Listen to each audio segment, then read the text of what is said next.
Pete Rose has appealed for reinstatement once again after the Astros sign-stealing scandal. Could it happen? What does it mean for baseball? Here's my thoughts. I'm Kelsey Wingert, and you're watching On Deck with Tyler Redmond.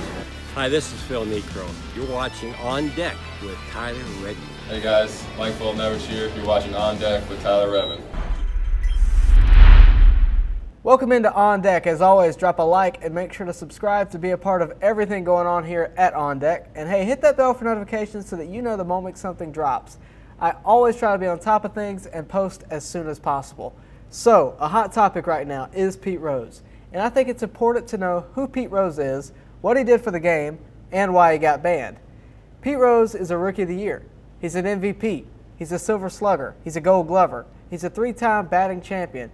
He was an integral part of winning 3 World Series titles, even picking up the World Series MVP award. He is a 17-time All-Star. Only 6 people have more than him, those being Hank Aaron, Willie Mays, Stan Musial, Cal Ripken Jr., Rod Carew, and Carl Yastrzemski. And the great Ted Williams is tied at 17 with him.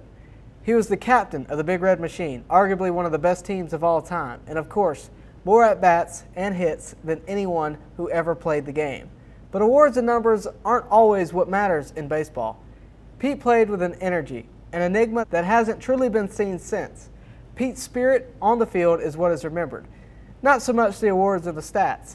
It is beyond paper and numbers. For you veteran fans out there, how many of you, when I say Pete Rose, immediately think of the headfirst slide, or that famous hit streak, or him breaking Cobb's record? He is remembered for moments that inspired people, and he defined 2 decades of baseball. Nobody else can be what he was. So, the downfall. Yes, he bet on baseball. He bet on his own team to win. And honestly, is that the worst thing in the world? Granted, I think it's wrong, and I think it has no place in the game and should be punished harshly. If this had been a regular manager, it probably would have been covered in dust and left behind years ago. But this is the hit king, the true, undeniable, steroid-free, fair and square hit king. So you know where I'm going to take this. The steroid era. It happened, and baseball is still recovering from it. And don't tell me it did not damage the game. The after effects are still happening. Every now and then somebody is busted for using PEDs, but nobody has notably been banned for using. In fact, the current home run record holder, Barry Bonds, is embraced by the game compared to Pete Rose. He was a hitting coach for the Marlins, and his Hall of Fame numbers are rising. His public image is probably the best it has been since the start of his baseball career. Same as a lot of guys from that time. And to be honest with you, if they make the Hall of Fame, I don't view it as a detriment to the Hall. I don't.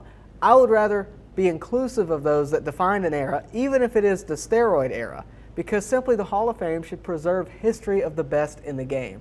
Steroids are history. You can't shy away from it. You can't take away records either. The Black Sox scandal, it's history. And before you ask, yes, I think Joe Jackson should be in too, even though it'll most likely never happen. Steroids are going to make their way into the Hall of Fame if they haven't already. All I'm saying is keep the punishment for harming the game equal.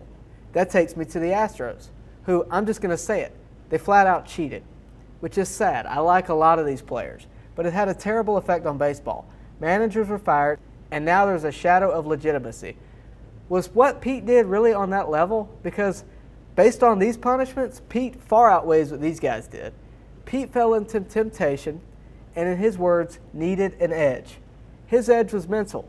The Astros felt like they needed an edge too, but it's different. It's physical. It was premeditated and eventually became electronic and practically scientific, improving as time went on. And like steroids, they had a direct physical advantage over the other team. Pete didn't have that. He was a manager. So, Pete has been criticized, well, since his scandal happened, in the way he handled things. But those of you criticizing him over appealing over the past couple of weeks, I think you're missing something here. Baseball was Pete's life, and he's an outsider of the game now. Yet he's still an ambassador for it. Every time you see him in an interview, you'll hear, baseball is the greatest game on planet Earth. And he believes that. These Astros and Red Sox and others, I don't want them to be banned. It wouldn't be good for the game. But on the same token, leaving one of the best of all time out of the Hall this long is pretty unfulfilling to a fan. Pete is serving a lifetime ban, but do you really want to hear someone else read his Hall of Fame speech? We don't live forever. I understand that punishments are made to deter other people from committing the crime. But has anyone else notably ever done it? No. And Pete probably shouldn't manage again or be involved in the daily aspects of a team. Give him a partial deal. Honor what he's done, but limit what he can do. I've been to Cooperstown, and if you've never been, I encourage you to go, especially if you're a baseball fan. The Hall of Fame is split into two parts, a museum and a Hall of Fame. Pete's name, his likeness, and even some of his memorabilia covers the museum half, and it's a shame that he hasn't been embraced by the game he put so much into. And most fans would tell you it's time. Pete's legacy will live on with or without the Hall of Fame. His fan base has proven that. It's time to let him in. And shouldn't baseball give fans a chance to have their voice heard? Just put him on the ballot. They did it for steroids. If Jose Altuve has a Hall of Fame career, are you going to leave him off for what he did recently? Baseball has a chance to rewrite history, and the first step is lifting the ban. Let me be clear, I understand that lifting the ban doesn't grant immediate access to the Hall of Fame, but it grants access to the ballot, and it gives him a chance. If you're a baseball fan that disagrees with him being on the ballot, there's no guarantee he gets in. Make no mistake about it, plenty of writers wouldn't vote for him. But if they do, shouldn't that tell you something? It's only a chance. I just hope Pete gets the chance before it's too late. Most fans would be more than excited if Pete was reinstated, even partially. In your opinion, with everything else considered, do you think he's a Hall of Famer? Pete Rose? Yes, sir. Yeah. If Ty Cobb, he broke Ty Cobb's record for base hit. And Cobb is, without question, one of the greatest hitters of all ever. Yeah. Yeah, Pete Rose. But I don't know if he'll ever make it or not.